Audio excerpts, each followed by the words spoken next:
The first of the 5 options that the Gutnik Chumash paraphrases as a response to the core question as to how Avraham could possibly place his wife into danger to save himself is that of the Ramban, who applies the concept of Ma'aseh Avot Siman Lebanim.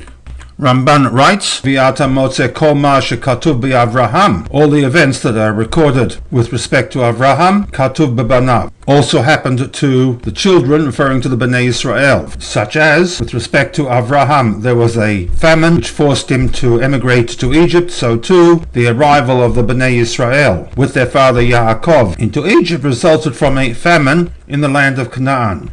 This concept the Ramban bases upon a statement in the Bereshit Rabbah. Rabbi Pinchas B'Shem Rabbi Yoshaya has the view that Amar HaKadosh Baruch Hu Avraham, God tells Avraham, Tzei, go out, ukvosh et haderech, establish the route, lifnei banecha, before, in time, of your descendants, which over and above the pshat interpretation for siman lebanim, this is a newest approach to the word siman, that the avot trod the path for the events that were to take place in later generations.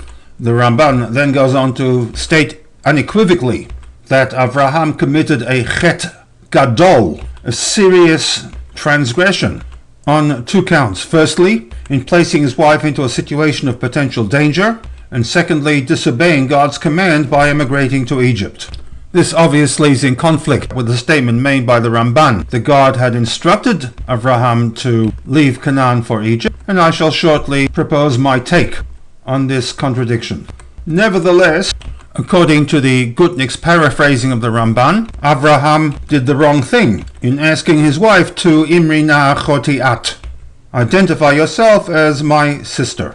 As an aside, my reading of the Ramban suggests that the sin lay not in asking his wife to place herself into possible danger, but rather in both cases there was a lack of trust in God, which expressed itself firstly in relying in subterfuge, as well as placing his wife into potential danger, and secondly, a lack of trust in God to provide for his needs during the time of the famine. In this way, one can argue that, at least with respect to Sarah, the sin lay not in asking her to identify herself as Avram's sister, but rather suggesting that HaKadosh Baruch Hu would command him to go to Egypt, there to die at the hands of Paro. However, one reads the Ramban, the position here is that Avraham did not do the right thing in asking his wife to identify herself as his sister. The Ramban then goes on to conclude with a startling observation, also in line with the Ma'aseh Avot Siman Lebanim, that on account of Avraham's transgression, Nigzar al Zar'o Hagalot Be'eretz Mitzrayim Biyad Paro. There was a decree issued by HaKadosh Baruch Hu that his descendants should be subject to Galut in the land of Egypt at the hands of Paro. An observation that certainly needs clarification. It should be noted that the Ramban does rely quite heavily upon Zoharic interpretations to the Chumash text.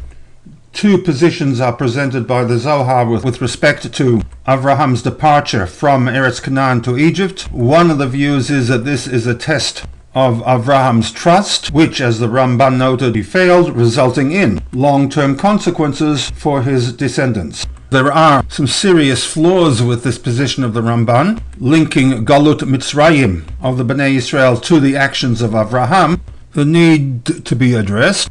First and foremost, the Rambam clearly states that this was a chet gadol, a serious transgression, but it was done bishgaga, unintentionally. So one could ask, if the sin was unintentional, even if we maintain Ma'aseh Avot Siman Lebanim, the consequences of Galut Mitzrayim would be heavy-handed relative to an inadvertent sin. Another issue is one raised by the Maharal, the Gur Aryeh, and that is, if, according to the Ramban, there was a chet gadol, why is it that when Avraham returned to Canaan and settled in the area of Gerar, Avraham repeated this chet gadol when, upon his arrival, we are told that Vayomer Avraham el Sarah ishto, Avraham identifies Sarah, his wife, as achoti hi, she is my sister. The chet gadol notwithstanding.